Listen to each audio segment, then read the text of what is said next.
When you became very wealthy, which is in the last few years or so, you became very involved in philanthropy. Much of your giving has related to African American related projects or causes, and I'd like to just talk about a couple of them. Sure. The African American History and Culture Museum, where we're now at, what attracted you to that cause? Sure. There are two elements. We have been stained by the history of slavery and still stained by the part of of racism. But what we need to do is make sure we have a monument to the people who have actually put their blood into this soil that created what is the best country in the world. So that's point number one.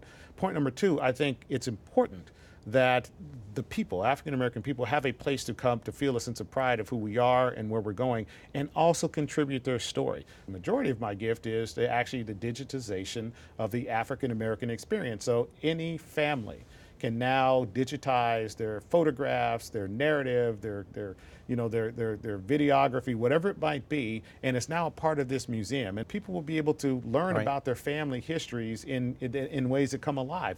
Was this something that your parents instilled in you, or why did you decide to become such an active philanthropist in just a few years? I saw my mother write a $25 check to the United Negro College Fund every month growing up. And even when I wanted a new pair of Converse All-Stars, she said, go earn the money to get them yourselves. So you wrote that $25 check, which I could have bought 2 pairs with.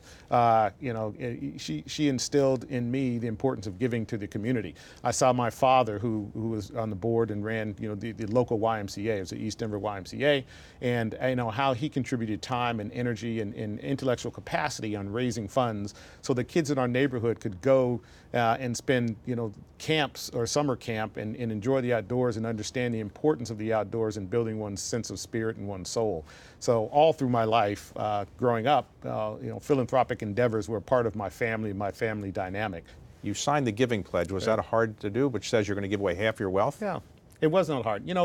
It's so interesting. And it's wonderful that that Bill and Warren and folks like you are actually out there having and being evangelists for what this is. One thing we have to do is ensure that our society is a just society. Our society has the ability to actually cure its own problems. And while we accumulate wealth on the one hand, we need to also solve the problems that are facing us today while we are alive. Part of what I think about is I know today the problems that are facing the communities I care about, and if I have the capacity to do something about them, frankly, it's on me to do something about them. And the Giving Pledge is a good way to put a signal out there that say, listen, this is the right thing for anyone who accumulates wealth of any size, irrespective of whether you sign the pledge, to actually care about the community in very meaningful ways. You have another very interesting philanthropic project. You have a ranch that you have converted.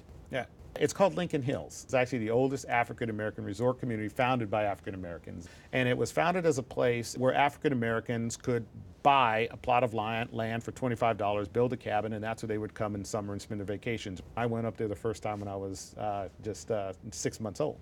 So it goes way back in history. Everyone from Duke Ellington to Zora Neale Hurston to Langston Hughes and Count Basie all come there. They stayed there because they could not stay in the hotels in Denver during that period of history.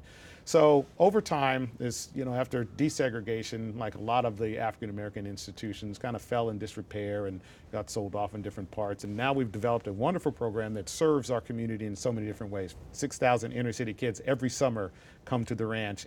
We also get to about 200 to 300 wounded veterans every year.